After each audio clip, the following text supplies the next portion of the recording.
So the talk today is about my experience over the past 2 years. About I think we're about to celebrate the second anniversary of ChatGPT. It was released just a little bit short of 2 years ago. And over the past 2 years, I've been developing a first reflex to use AI for just about everything and try all of the tools that pretty much have been popping up over the past 2 years. I thought it'd be really interesting for me to share my experience doing that. In some ways, I'm giving a talk that I would love to see from other people to really talk about how they have leveraged AI, where they've seen a lot of value, where it has fallen short, and what the hype is all about, and where we're kind of hopeful that things are going to get better or on the cusp of getting pretty good. So this is what my talk is about today. So it's very much like my personal experience. I'm not an expert, and I'm not like full-time using AI and analyzing the different tools. But as a practitioner, over the past 2 years, I've been kind of going deep and trying a lot of things. So reporting back on what works, what doesn't, what's looking really promising here is what the talk is about. So we already did this self intro. Maybe I'll say a few side thoughts on some of this. So yes, I started two very large open source project or open source project that became very large. So Apache Airflow is in the data orchestration space. Probably needs no introduction in this crowd. And my life's mission over the past almost decade now has been to really push Apache Superset forward and to get open source to take over the BI space. And I think if you're not familiar with Apache Superset, or you know a little bit, it's an open source BI tool. I'm sure everyone knows that. But if you haven't used it or you haven't used it recently, it has gotten real good and extremely competitive. So I would say there's no really good reason to still be using proprietary software in business intelligence. If you're using Tableau, you're using Looker, I don't know, think about when your contract is going to end and come check out open source. It's amazing. Of course, you can, Apache Superset is fully featured and you can totally install it and run it on your own. But at Preset, we have a hosted commercial offering with all sorts of bells and whistle. And it's a very easy way if you want to, run a POC and just try it out and see how it compares to the tools you might be using today. So I urge people to, go to either, the Superset GitHub, read about it, try it out, watch some content about it. There's tons of content out there. Superset's got gazillions downloads every month and 60,000 GitHub stars. So it's really easy to find content on it. And if you want to try it, take it for a test drive. Preset is the absolute simplest way to do that. We have a freemium tier and all this good stuff. And that ends the little commercial segment for this talk. I'm going to jump into the topic itself.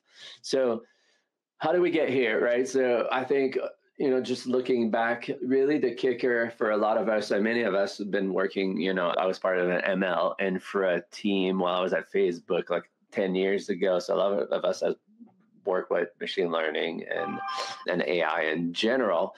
But over the past 2 years, the rise of LLM has been extremely kind of disruptive, really changing, or at least offering a potential to change the way that you work every day. Personally, and as many of us in tech, I think I've developed this Ask AI first reflex. So for pretty much every workflow, any significant piece of work that I need to do as I enter my day, as I start a new task, I'll give a shot to different AI tools to get stuff done.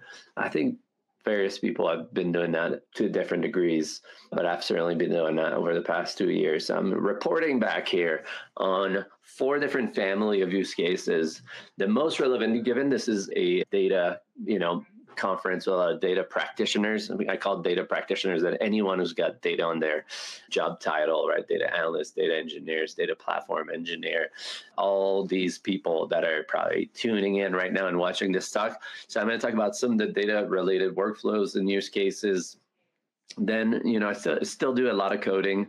For me to feel accomplished, I need to push code into a code repository. So I spend a fair amount of time programming, and I'm going to talk about how what works, what doesn't in terms of like, getting support on programming. Then I am a founder, right, which means I touch all areas of business from marketing to legal to operations. So there I will report back on some of the things that I've seen working. In many cases, to have an example or two of like where it really works. And then as an open source maintainer, though for the open source maintainer part, I'll probably go pretty quickly, as I believe Evan Rusaka's got a talk later today. If you look at the program, could dig out the exact name, or someone can dig it out and share the actual time and title of the talk. But he's really looking into like AI bots in open source and how they can help us multiply our work and impact. So I think we're seeing this army of bots coming to help us on GitHub. And that's starting to look very, very promising. So I'll talk a little bit about that. I'll wrap up with some of my gripes around working with AI. So there's some stuff that just bugs the heck out of me every day. I think some of these things are getting better, but that gives me a little bit of a platform for me to complain. And I love complaining at times. So I'll complain a little bit of things that need attention or fixing. And then just a bit of a what's next. So let's jump into it. So this is a bit like where we came from. And what I want to highlight there is not like getting into the million things of details, but just like it took a lot to get here, right? So often we think like, oh, this is a breakthrough that happened over the past 2 years, but there's a whole network and chain of events that got to where we're at today with LLMs. So I identified some of the key points and the things that I think are more linearly brought us here to LLMs. I'll go quickly through this because I'm not necessarily an expert, but I think it's good to look at, some of the key milestones that got us here. So there's been all sorts of advances in neural network topologies, and maybe more of that in the past decade or two, but it goes a long way. Neural nets are nothing new. As shown on the previous slide, some of that stuff goes 70-year back too. But neural network topologies evolved kind of recently. The internet is a public data set, right? So we needed to trained on a lot of unstructured data, and having a lot of public data is key. So we've been accumulating that over the past 20 years or so. And, transformation architecture, compute power explosion, big data, having big data center, I think is kind of a nice required thing that happened. Then unsupervised learning breakthrough.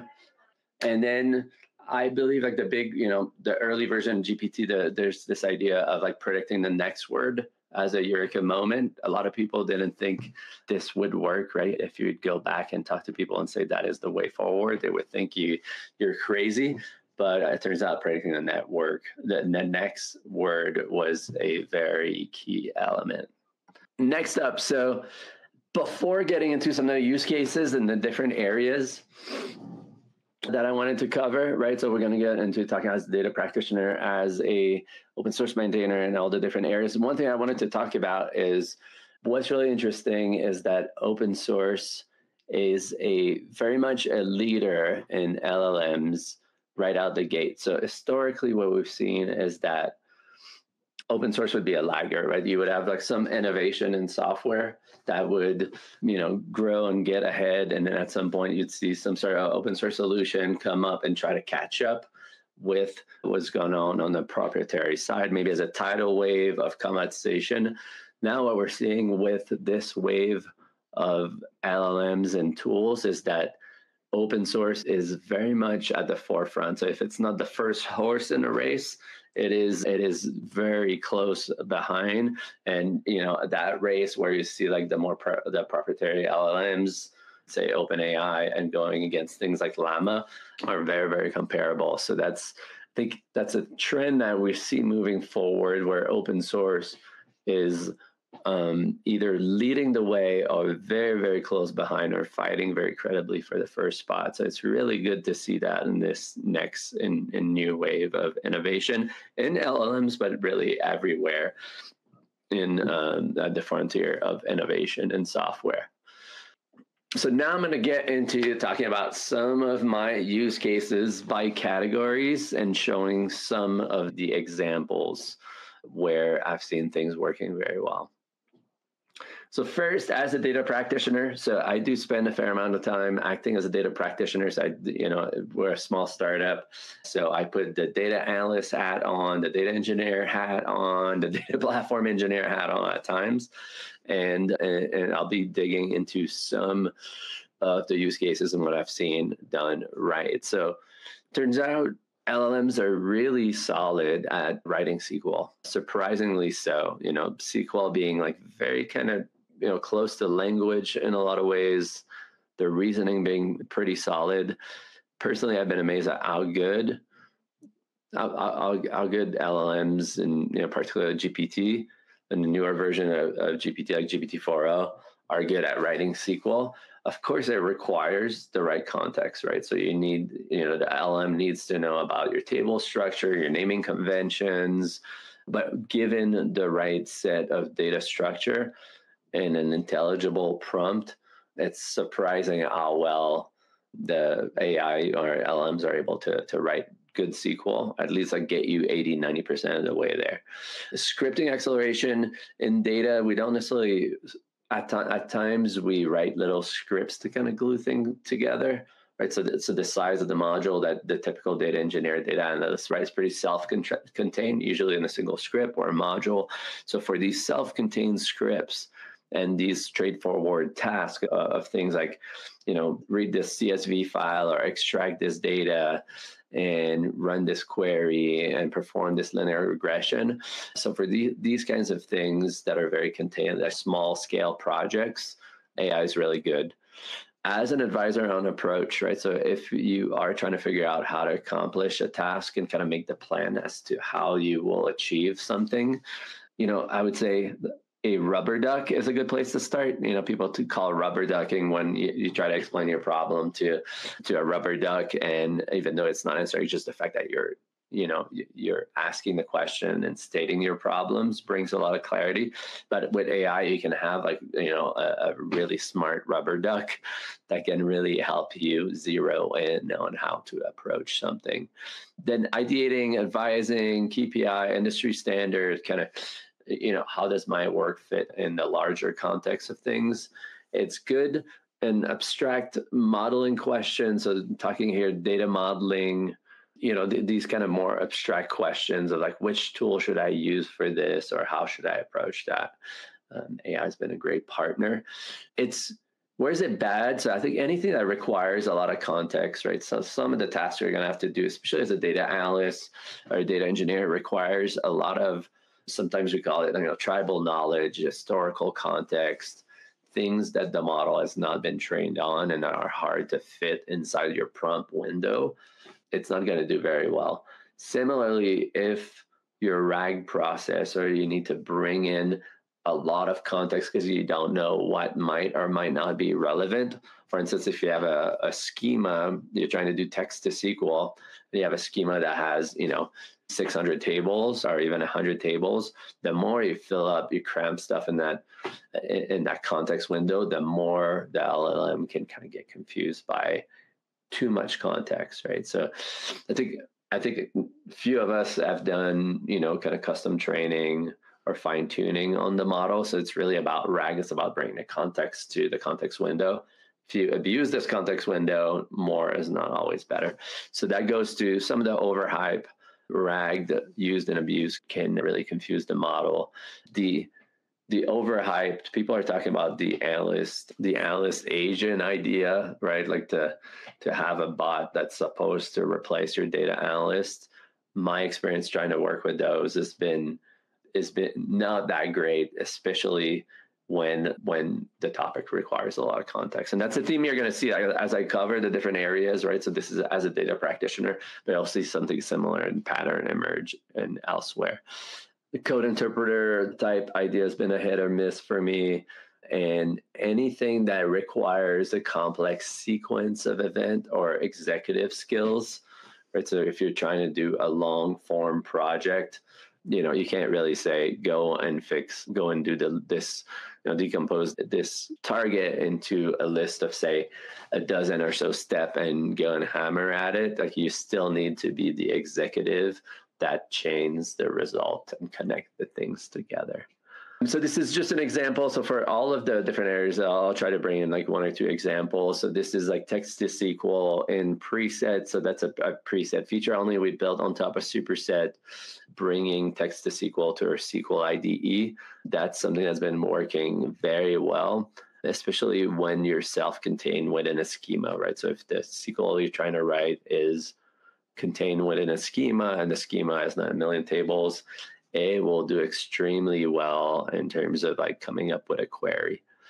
If it was just coming up with a result set, I think we'd be a little bit worried, but here it's nice because you can kind of see the SQL it's running, make sure it's using the right table, and there's some sanity check here. You can kind of see what it did and whether it's right or not. So that was another example. When I was writing this talk, somehow I had to clone, I think, a staging into prod, or I had like my data structure in an environment and I had to copy all the data structure from an environment to another for a variety of reasons. But I was like, what's an easy way to do that? If I was to write a script from scratch that does this, it would take me maybe, I don't know, like an hour or two. Like, here, you're able to do this kind of task in 15 minutes. It will give you the right, CLI commands and save a bunch of time on the kind of tasks that are not that exciting to accomplish. Here, this is another like data practitioner. So this is blog post authoring. So maybe 6 months ago, I wrote this blog post called Introducing Entity-Centric Data Modeling for Analytics. So this is just kind of a flavor of data modeling, some ideas around extending or building upon dimensional modeling. And I co-authored this blog post with GPT, and a lot of the back and forth and the research and kind of sharpening and organizing my thoughts was a lot easier to do with GPT. And it was amazingly, in this context and in other contexts, I've observed that it's extremely good at dealing with highly complex and abstract concepts and summarize them and explain them in a really good way. All right, as a software engineer, so I still code quite a bit because that's something I love to do, and that's also something that I need to do to feel accomplished somehow. So if if my day is just to produce a bunch of slides, or I'll have one-on-one meetings and that kind of stuff, I don't feel as accomplished as if I write code. So I still write a fair amount of code, and let's talk about how AI, where it's good and where it's helpful and where it's not as helpful.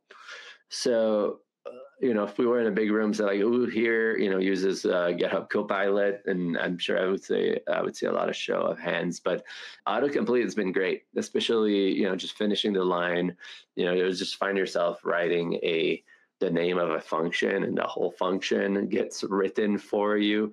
That stuff is not perfect, but has been amazing.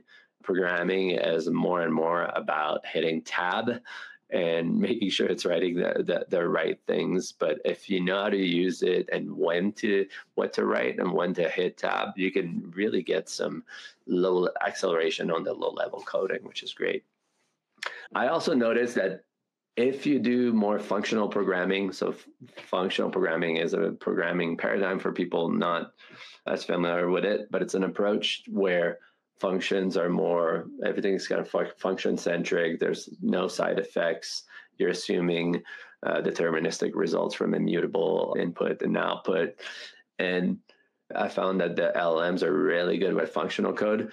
LLMs are not as good with object-oriented programming. You see it in the middle section here in the bad, but if you use like deeply nested or just like a few level of inheritance, even if it's in the same module, usually if you do inheritance, you might have multiple files and it might not have that context. You have to go and fetch that context, but I've seen a lot of bugs and confusion and just hallucination around inheritance. So using functional programming has all sorts of benefits. I mean, it's trade-offs, but if you do so, you can get more help from AI, which is something interesting to note. Unit test generation, I'm not really big on, I write my unit tests. I just don't really appreciate writing unit tests, but you can give the LLM, the code you've been working on, write a prompt, and it's going to write some of your unit tests for you, at least get you started with a skeleton. And that's been very, very refreshing to get that. Ginger template for prompts, naming things. So a lot of things. The programmer agent ideas on the Overhyped, anything that requires executive skills or a lot of context is some of the challenges. All right, I'm gonna blaze through. So I had an example around software engineering. I was just using LM to writing code. I wrote a project from scratch that's open source. It's called Promptimize. It's pretty interesting. You can check it out. But I did that project exclusively. It's kind of a weekend project, but I did it, leveraging LLMs heavily, and I felt like I was flying, right? So it was just like for the early phase of a project on a smaller size code base that fits within kind of prompt window, getting from 0 to 0.1 proof of concept, you can really, really accelerate. So here I have a whole section as a startup founder. What I found out, I'm going to blaze through this. I can wrap up quickly, and I might go over a tiny bit, but this stuff is so good at product marketing, content generation, legal advice, internal, external comms advice for all these types of tasks. LLM has been extremely helpful to help me write. And, so say if you need to broadcast information to all your customers or something like that, and you need to write a really kind of straightforward email, it can really help you write a high quality email extremely quickly. So here I had some examples I'm going through. I'm going to skip this section as Evan Rusaka's talk that's later today is really going deep into how LLMs and bots and agent like GitHub repository bots are good and rising and helping open source maintainers. So this I'll defer to Evan, and I'll go to my conclusion quickly. So some gripes at a high level. I felt like GPT got a little bit stupider over the 4.0 cycles. I think we go up and down as they try to do a lot of fine tuning, so it doesn't say anything outrageous. GPT is extremely verbose. In a lot of cases, if you don't give it everything it needs to give you a good answer, instead of asking you a question to clarify, it will always try to come up with the best answer with what it has. So I wish it would ask you a little bit more what it needs to know to be helpful. I think I've seen some improvement in some of that.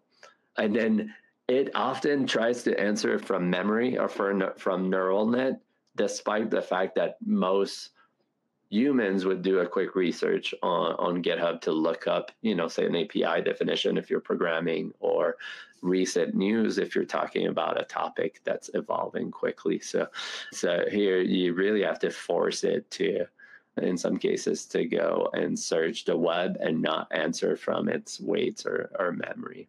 So a few things wrapping up. So first, we're in the first, like everyone says that, but we're super early. Things are evolving quickly. Are we hitting some sort of limit, right? So people say we're going to be maybe limited by energy consumption to train these models. Is there some sort of like intelligence theoretical limit? So that's something we're gonna see here as we throw more resources at these things. RAG, the retrieval augmented generation, is really promising. We see that infiltrate some of the tools that we use today, but there's still quite a bit of work to be done there. And then the last thought, and it's maybe something for you, is if you are not using AI for at least half the things you are doing every day, or at least having this first reflex of trying to see whether it can help you and push it a little bit, not just try a prompt and see it hallucinate and fail and give up and say this thing is junk. I highly encourage people that are not doing this already to try AI first as you start different workflows or tasks and give it a real shot and figure out how to squeeze the most of it. And with that, that is all, folks.